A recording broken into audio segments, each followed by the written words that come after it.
Salut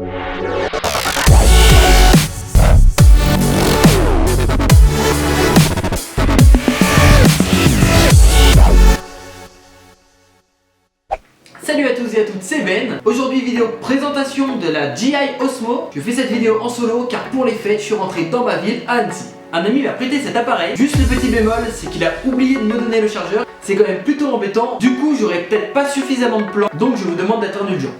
Place au GI. Premièrement on connecte son téléphone à l'appareil. En allumant l'appareil, le Wi-Fi s'allume directement, il suffit juste de se connecter de son portable à l'appareil pour qu'il soit relié. Tac, on met le téléphone à l'appareil, on débloque les verrous, tac. Donc voilà, là la caméra est reliée à mon téléphone. Je vois ce que voit la caméra sur le téléphone tout bêtement. Hein. Il y a un bouton directionnel pour bouger la caméra là. Un bouton pour démarrer la vidéo et un bouton pour prendre des photos tout bêtement. Sinon on peut le faire depuis le téléphone.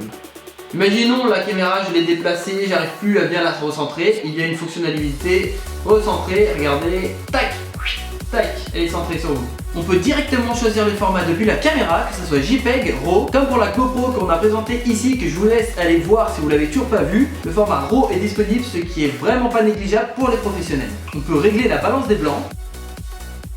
On peut régler l'ISO et le shutter comme un réflexe, ça c'est vraiment cool. Il y a un mode slow motion, je sais malheureusement pas exactement combien d'images par seconde l'appareil prend, mais en tout cas il est vraiment bien.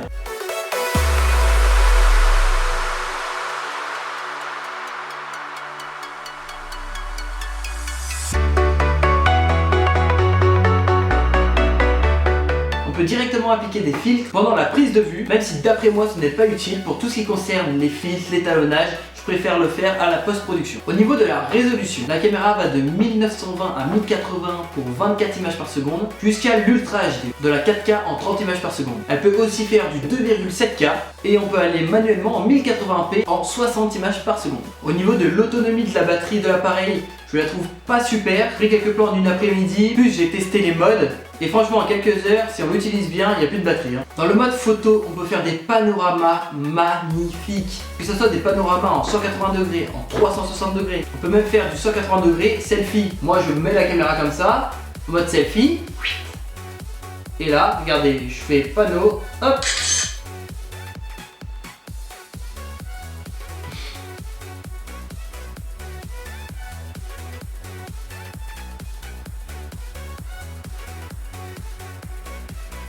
Voilà, juste à pas bouger, la caméra elle fait tout seul. On peut aussi faire des panoramas manuellement évidemment et des panoramas en matrix. Alors matrix, pour ceux qui ne connaissent pas le terme, un panorama normal c'est en long, matrix c'est en long mais en haut et en bas. Ça vous fait une énorme photo.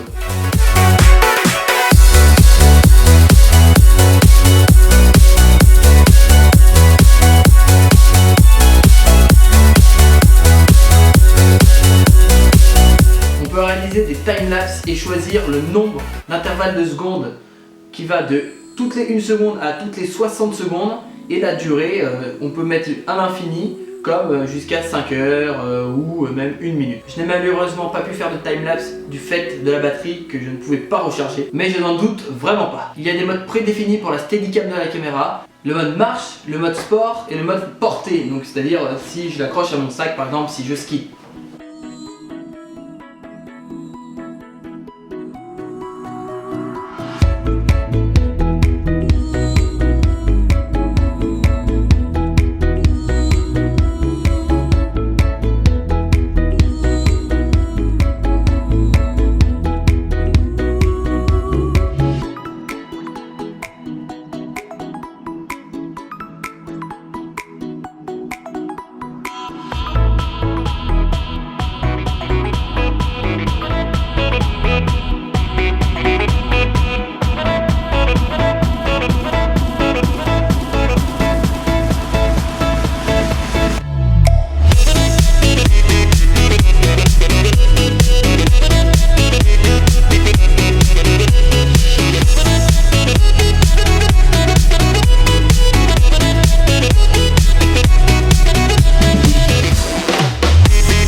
grille sur son portable pour avoir une aide au niveau du cadrage. Au niveau de l'application, moi j'ai un iPhone 7, il n'y a aucun problème, l'application marche parfaitement. En résumé, c'est une très bonne caméra, quasi identique à un réflexe, voire mieux pour certaines fonctionnalités. On peut quasiment tout régler nous-mêmes.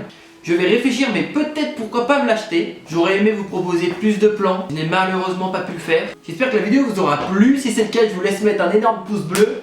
Si vous voulez en savoir plus sur l'arrière des vidéos ou même de discuter avec nous, vous pouvez nous ajouter sur Snapchat et évidemment sur Facebook et Twitter. J'espère que la vidéo vous aura plu. N'oubliez pas de vous abonner à la chaîne, ça nous fait plaisir. Et sur ce, moi je vous dis à la prochaine. Merci d'avoir regardé. Oh, qu'est-ce qu'elle est là? On dit coucou à la caméra. C'est Ben, c'est Ben. Salut à tous et à toutes, c'est Ben.